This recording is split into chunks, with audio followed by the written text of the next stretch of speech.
Hay un árbol de higueras que Jesús maldice, pero luego Marcos 11 nos dice que lo maldice porque no había dado fruto, pero que aún no era temporada para dar fruto. Entonces, una pregunta que hoy nos hicieron y que nos permitió profundizar más en la palabra del Señor fue: ¿por qué Jesús maldijo la higuera si no era temporada para que diera fruto? Y te quiero hoy compartir la respuesta que voló nuestras mentes y que también nos permitió comprender a más profundidad otras instrucciones que encontramos en este mismo capítulo de Marcos 11. Marcos 11, versículo número 13 dice: y viendo de lejos una higuera que tenía hojas, fue a ver si tal vez hallaba en ella algo. Pero cuando llegó a ella, nada halló sino hojas, pues no era tiempo de higos. Entonces Jesús dijo a la higuera: nunca jamás coma nadie fruto de ti. Y lo oyeron sus discípulos. Más adelante en el versículo 20 dice que esta higuera se había secado desde la raíz porque había sido maldita. Ahora, ¿por qué Jesús está buscando fruto si después dice que aún no era tiempo? Investigando cómo funciona un árbol de higuera, es que antes de dar hojas, da fruto. Por lo tanto, al ver esta higuera que ya tenía hojas, se esperaba que ya tuviera fruto, aunque no fuera temporada, pero el hecho que tenía hojas significaba que ya había tenido que haber dado por lo menos un fruto. Todo árbol que no da fruto es maldito, dice la palabra, es estéril, no tiene vida. Y este árbol se compara a las personas que, aunque están de pie y aparentemente frondosas con vida, pero no están dando fruto, es igual que este árbol que no tiene una razón de existir. El fruto del cual tú y yo vamos a ser conocidos es el fruto del Espíritu Santo que nos habla Gálatas. Podremos estar echando fuera demonios, sanando enfermos, que se podrían comparar a esas hojas que se dan después del fruto del Espíritu Santo, pero que estemos completamente sin amor, sin paciencia, sin dominio propio, sin templanza o mansedumbre, aún aparentando ser muy espirituales. Ahí comprendimos lo que nos quería decir Jesús, que todo árbol que no da fruto será cortado y echado al fuego.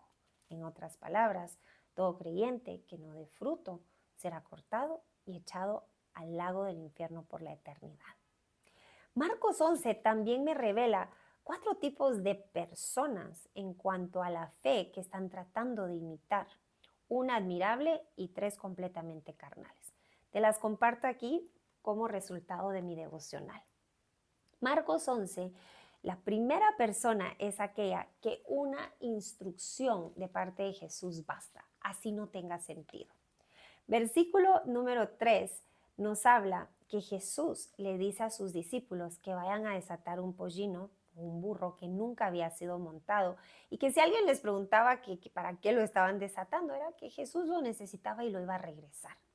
Ahora ponte a pensar tú, si tú eres discípulo de Jesús y te dice: ve y arranca el Mercedes-Benz o a ese BMW de la agencia que nunca ha sido usado, y les dices que Jesús lo va a usar y que después se los va a devolver.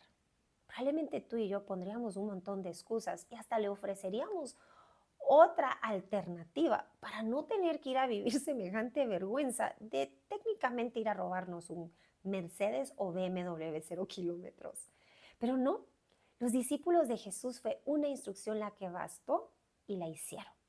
¿Será que hoy podemos ser comparados con ese tipo de discípulo en donde una instrucción, aunque no tenga sentido, nos basta y la llevamos a cabo a pesar de lo que digan los demás? El otro tipo de persona es quien ha descubierto la fe y ahora la está usando para fines egoístas. Esto se encuentra en el versículo 15, en donde hay un montón de mesas frente al templo.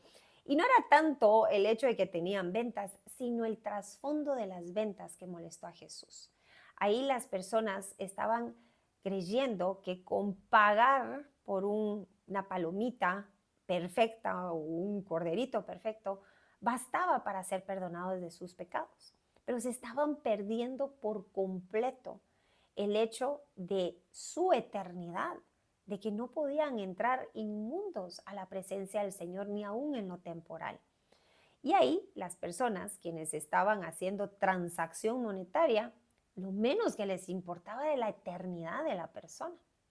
¿Cuántas veces ahí nos hemos encontrado en donde realmente no nos importa la eternidad de la persona y solo nos queremos deshacer del dolor? Probablemente esa restauración matrimonial en donde solo te estás enfocando en lo temporal y no en lo eterno. O en la amante que ya se quite de tu camino porque te está incomodando, pero te olvidas de su alma. A eso se compara este tipo de persona en donde se basan en un interés egoísta para buscar de la fe. La tercera persona que encontré en mi lectura se encuentra en el versículo 20. La persona que a pesar de estar viva no da señales de vida. Y es ahí donde esta higuera se había secado desde la raíz. Y la raíz es la que transporta nutrientes hacia la planta y por ende la que determina para que pueda dar fruto. Si la raíz está seca, obviamente no va a dar fruto. Si la raíz está bien nutrida, el árbol no solo va a dar hojas, sino a su tiempo va a dar fruto. ¿Cómo está hoy tu fe? ¿Estás solo viva, repitiendo por tradición una religión? ¿O ya comienzan a manifestarse el fruto del Espíritu Santo que encontramos en el libro de Gálatas? Y por último, la persona que tiene falta de sabiduría, que no ha sido intencional en conocer y profundizar y escudriñar y el poder aún investigar por qué Dios habla de ciertos ejemplos, de ciertos árboles, lugares y qué es lo que me quiere revelar para yo poder ser instruida, corregida, redarguida y ahí transformada en su palabra. El versículo número 27 nos habla de personas que le estaban haciendo preguntas a Jesús. ¿Ahí con qué autoridad haces estas cosas? Pero no eran preguntas para aprender, sino preguntas para minimizar lo que Jesús estaba haciendo. Y a la hora que Jesús los confronta con otra pregunta y les dicen, bueno, y entonces, ¿qué es lo que dicen ustedes? ¿Cómo creen ustedes si esto es del cielo o esto es de los hombres? Dice que ahí discutían en cuanto a por qué no creían. Y entonces cuando Jesús les pregunta, y si decimos que es de los hombres o decimos que es del cielo, estos discípulos dijeron, no sabemos, porque no habían investigado, no habían querido tener una relación con Jesús. Probablemente se estaban basando en la murmuración de otros. Y Jesús les dice, bueno, ya que ustedes no tienen sabiduría, tampoco yo les voy a decir con qué autoridad hago estas cosas.